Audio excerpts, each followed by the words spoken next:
Muy buenas tardes a todos y bienvenidos un día más al invitado de Radio Francia Internacional. El historiador, filósofo y geógrafo mexicano René Ceseña Álvarez acaba de tomar las riendas del Instituto Cultural de México, aquí en Francia, uno de los centros culturales más activos de la capital francesa. Su actividad destaca en el terreno sobre todo de las artes plásticas, con numerosas exposiciones anuales en sus locales del artístico barrio del Marais, a 2 pasos del Museo Picasso y de grandes galerías de arte.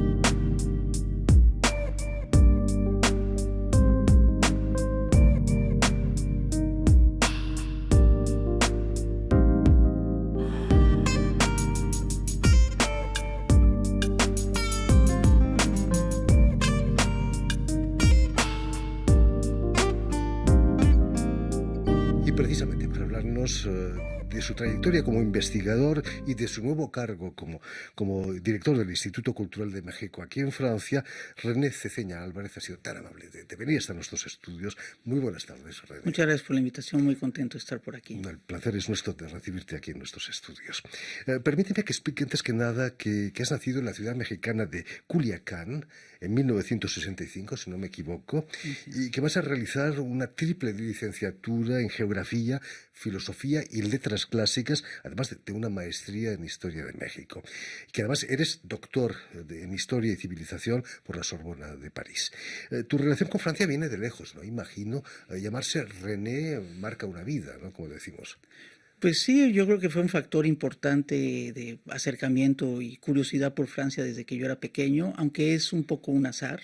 Es un nombre que le gustó a mi madre en su momento y ella pues definió que yo llevara ese nombre. Es un nombre ciertamente no muy común en México, pero tampoco es completamente extraño. Yo tengo algunos amigos que se llaman René. Compartes tu nombre con René Descartes. Sí. Muy cartesiano también. Sí, que es un referente importante sobre el cual he trabajado en algunos de mis trabajos. Imagínate. En filosofía. Tu relación, ¿qué es lo que te llevó a trabajar en un tan amplio abanico de humanidades? Filosofía, geografía, historia. Pues yo he tenido una preocupación desde pequeño por el espacio, todo lo que implica el espacio, desde su perspectiva físico-geográfica, astronómica, hasta lo que implica en términos de representación. Ahora que lo menciona, recuerdo cuando era pequeño, junto con otros amigos, inventábamos países y hacíamos atlas generales de esos países. Entonces, siempre ha habido una atracción en particular por la noción de espacio, y a partir de esta noción de espacio, cuando ya me tocó definir qué estudiar, pues vi que ello podía ser abordado desde diferentes perspectivas, ¿no? Siempre pensé en estudiar varias de ellas para complementar y realmente trabajar el objeto de estudio que a mí me interesaba. No me satisfacía simplemente tratarlo desde la perspectiva de una disciplina, sino más bien construir un objeto de estudio a partir de los elementos que diversas disciplinas tradicionales me podían dar. ¿Ese interés por el espacio nunca te llevó, cuando eras niño, a querer ser astronauta, por ejemplo? No. Bueno, recuerdo que una vez hicimos un viaje, yo tenía 14 años, fuimos con mi familia a Nueva York, y ahí había, en ese entonces era algo novedoso, uno tenía la posibilidad de imprimir el titular de un periódico, y yo escogí como titular René Ceseña, el primer astronauta mexicano. Entonces, pues sí hubo pues todos estos elementos que se combinaron en mi trayectoria. Yo quería bromear, pero finalmente he dado en el clavo, ¿no? Tu terreno como investigador es el concepto de mundo entre los siglos XVI y XVIII, justo después del descubrimiento del Nuevo Mundo, un concepto algo paternalista, me parece, ¿no? Viendo la riqueza de las civilizaciones maya, aztecas y tantas otras. Sí, vamos, es efectivamente uno de los problemas que se plantea al tratar la cuestión del espacio, como en muchos otros casos, es en qué medida se trata de una noción de carácter, digamos, antropológica general de todos los seres humanos, y en qué medida el factor cultural interviene y la define. Entonces, mi preocupación en buena medida de lo que yo quería trabajar es cómo Occidente ha ordenado el mundo en el que vivimos actualmente en función de su noción de espacio, de cierta noción que responde a características, una historia particular, porque yo en efecto, mi preocupación inicial fue entender los motivos del Tratado de Libre Comercio de América del Norte. O sea, el origen de mi tesis es justamente los años 1992-94, cuando se está gestionando y firmando el Acuerdo de Libre Comercio entre México, Estados Unidos y Canadá, lo cual planteaba un problema histórico importante, que era cómo países que se habían confrontado desde un punto de vista geopolítico, México y Estados Unidos, todos sabemos que México pierde la mitad de su territorio frente a Estados Unidos a través de la guerra de 1846-48, y cómo en el siglo XX, en vistas del siglo XXI, se busca superar esa conflictualidad geopolítica a través de acuerdos de libre comercio.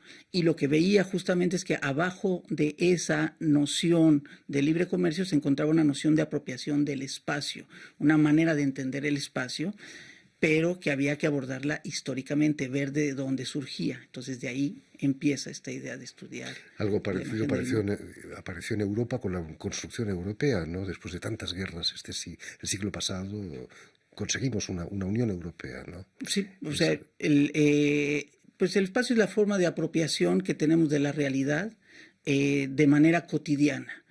Ciertamente en la historia de Occidente también se ha privilegiado mucho la relación con el tiempo, en la medida en que el tiempo efectivamente, sobre todo me parece, a partir desde una perspectiva cristiana, ha sido el elemento ordenador de la relación con el mundo. Es decir, nuestra vida en el mundo se piensa en función de la posibilidad del paso a otra vida, al juicio final.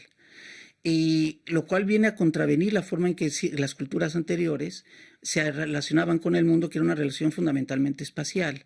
Entonces, ¿por qué? Porque la relación espacial es esta relación primaria que tenemos con el mundo más que la temporal. Esa relación la inicia Ptolomeo, un astrólogo y geógrafo que publicó ya su representación del mundo en el siglo I, ¿no? Muy diferente de la que tenemos ahora, ¿no? Sí, Ptolomeo es el resultado ya del proceso de conocimiento que los griegos llevan a cabo de su mundo. Es una representación del mundo que no es una representación solo de un objeto dado, de ahí que tenga una carga cultural específica, que va a orientar la manera en que Occidente va a entender su mundo, porque va a ser la base a partir de la cual también romanos y posteriormente durante la Edad Media, aunque va a haber otra forma de representar en términos generales la superficie terrestre, pero sobre la base de lo que los griegos hicieron inicialmente. Entonces, lo que hace Ptolomeo en realidad no es como tradicionalmente se interpreta representar un objeto dado que sería la superficie terrestre. Lo que hace Ptolomeo es construir el objeto que va a representar.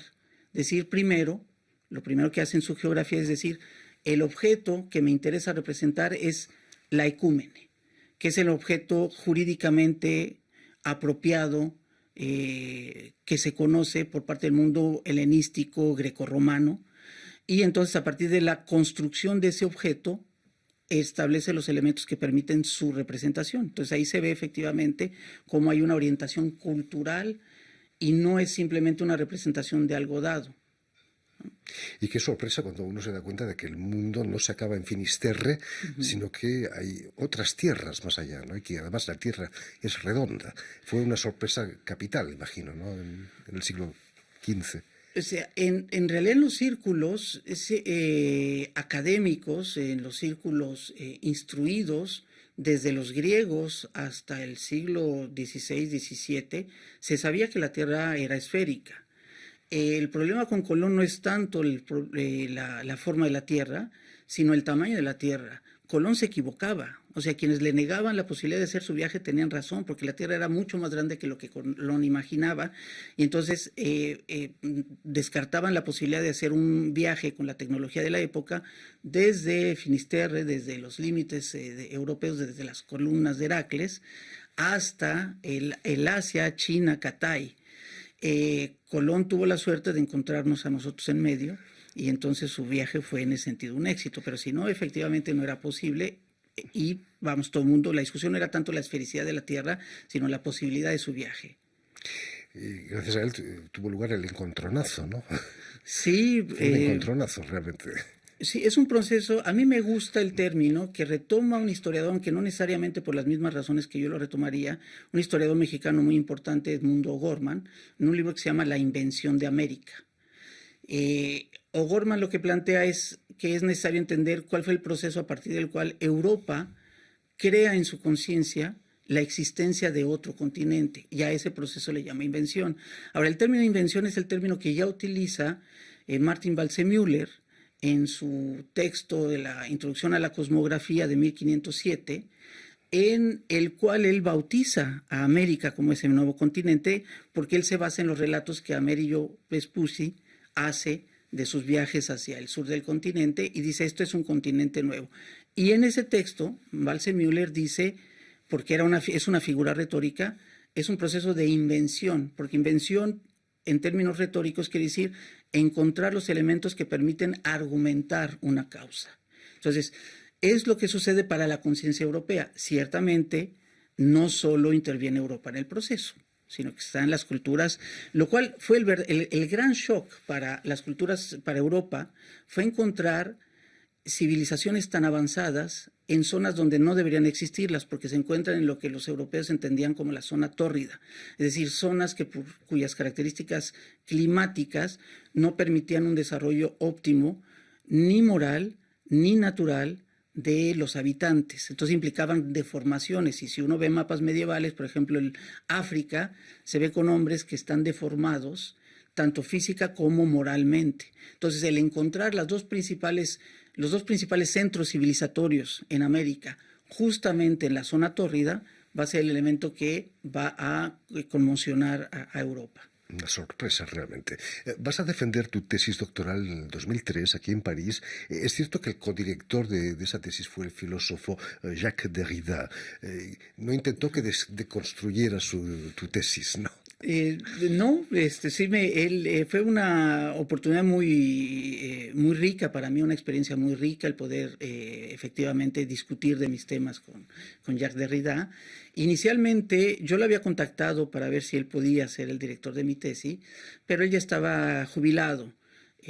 Recuerdo que en esos entonces en la Escuela de Altos Estudios en Ciencias Sociales él daba citas al inicio del año y pues íbamos ahí varios a pedir algún tipo de asesoría. Yo hice la cola como debía, le presenté mi solicitud y me dijo, bueno, pues yo ya estoy jubilado y yo no puedo ser asesor. Lo dejé, me inscribí con un historiador, Maurice Aymar, quien me fue asesorando y al quien le agradezco mucho por su apoyo y por la facilidad que me dio para avanzar en la tesis, pero al mostrarle un primer manuscrito de mi tesis me dijo, está muy bien, pero pues no solo es un trabajo histórico, sino también es filosófico. Entonces necesitamos un filósofo para apoyar en ese sentido. Pues yo le dije, bueno, pues están Derrida. Y él envió el texto a Derrida, quien leyéndolo pues se mostró interesado y entonces a partir de ello se acordó ser Por cierto, tu tesis obtuvo el premio a la mejor tesis de la Academia de París, ¿no? Bueno, fue postulada por parte de la Escuela de Altos Estudios para ser, para el premio. Ya no quedó como quedó como finalista, pero no fue la que obtuvo el premio. Bueno, no está mal, ya. Sí. Hace pocas semanas eras nombrado director del Instituto Cultural de México en Francia, que al mismo tiempo comporta el cargo de agregado cultural de la Embajada de Francia. ¿Cómo te sentiste? Tú que has vivido mucho tiempo aquí en París. Bueno, pues fue una muy interesante y agradable sorpresa. Yo me encontraba efectivamente, he pasado 3 épocas de mi vida en París. Primero cuando vine a hacer mi tesis de doctorado, que estuve 10 años, después vine a hacer un postdoctorado durante 1 año y medio aproximadamente, y después, ya habiendo yo regresado a México, donde me integré a final de cuentas a la UNAM, la Universidad Nacional Autónoma de México, como profesor de tiempo completo, me propusieron de la UNAM venir a colaborar en la representación que la UNAM tiene en Francia. La UNAM tiene 14 sedes en el extranjero, una de ellas aquí en París, y entonces me propusieron venir a partir de 2017. Entonces yo me encontraba ya colaborando en esa sede, y hacia principios de este año me propusieron esta posibilidad de colaborar con el Instituto Cultural de México, porque pues, el actual gobierno mexicano tiene un interés pronunciado por cuestiones de carácter histórico, de recuperación de la memoria histórica, y en ese sentido veían importante la colaboración de un historiador que pudiera apoyar ese trabajo aquí en Sobre Francia. todo este año que celebráis el segundo centenario de la independencia, ¿no? Segundo centenario de la independencia, se está también hablando de los 700 años de la fundación de México Tenochtitlan, y también coincide con la caída de México Tenochtitlan frente a unas tropas, no solo de españoles, sino justo también de pueblos indígenas que se alían con los españoles para pues modificar la situación política que existía en el centro de México. Las relaciones con Francia no siempre han tenido buenos tiempos, sobre todo en los 2 últimos siglos. Es cierto que Francia reconoció la independencia 10 años más tarde porque México tenía unas estrechas, a pesar de todo, relaciones con España, el enemigo de los franceses. Sí, sí, ciertamente ha habido varios momentos tensos en la relación entre México y Francia. En un primer momento me parece entender que no habría un gran interés francés por lo que significaba México y América Latina en general, y en ese sentido pues este retraso en particular, ¿no?, el reconocimiento de las independencias latinoamericanas. Con posterioridad, como saben, pues hubo una intervención francesa militar, bueno, hubo la llamada Guerra de los Pasteles, donde a final de cuentas solo Francia continúa. Napoleón III Napoleón III invade México. Invade México con el apoyo de los sectores conservadores que reivindicaban una monarquía, el restablecimiento de la monarquía como el medio para lograr el orden en el país, y que llevan a Maximiliano de Habsburgo como emperador del Segundo Imperio Mexicano.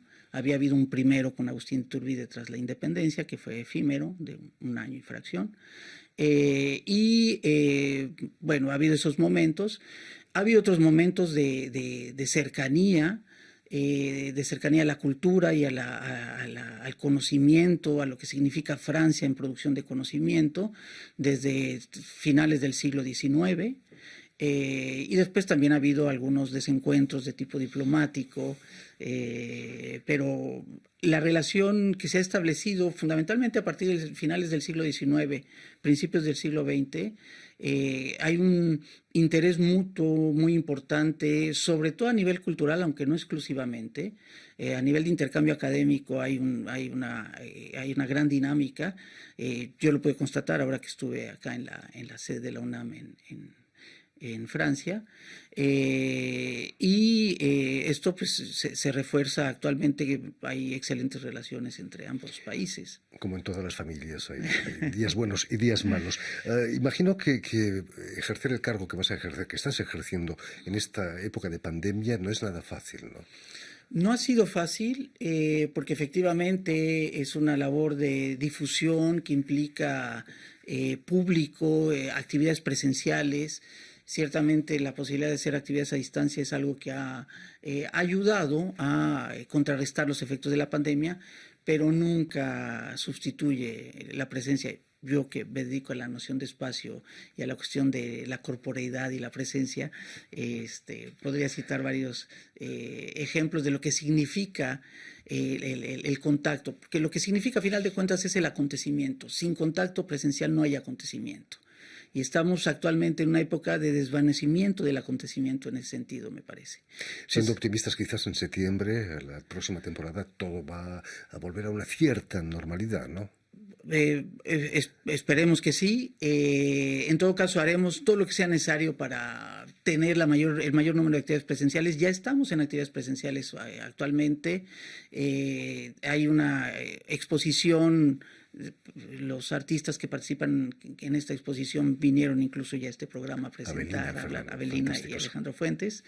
Es una exposición que sigue, y los invitamos a asistir a ellas hasta el 27 de julio, y están programadas ya las siguientes exposiciones, ¿no? Una de las grandes ventajas que encontré yo en el instituto es que existe un equipo de trabajo muy sólido, que hay una preparación ya de año y medio de antelación de lo que hay que hacer. No por ello hay cosas que pueden todavía agregarse a lo que se ha hecho hasta ahora. Mandamos a todo el equipo del Instituto de México un saludo desde aquí.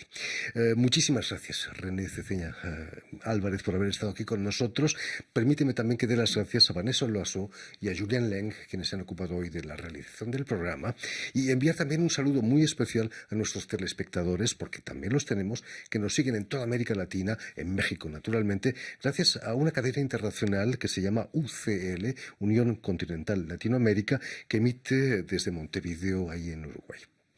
Y a ustedes, muchísimas gracias por su atención y les damos cita para una nueva edición de El Invitado de Radio Francia Internacional.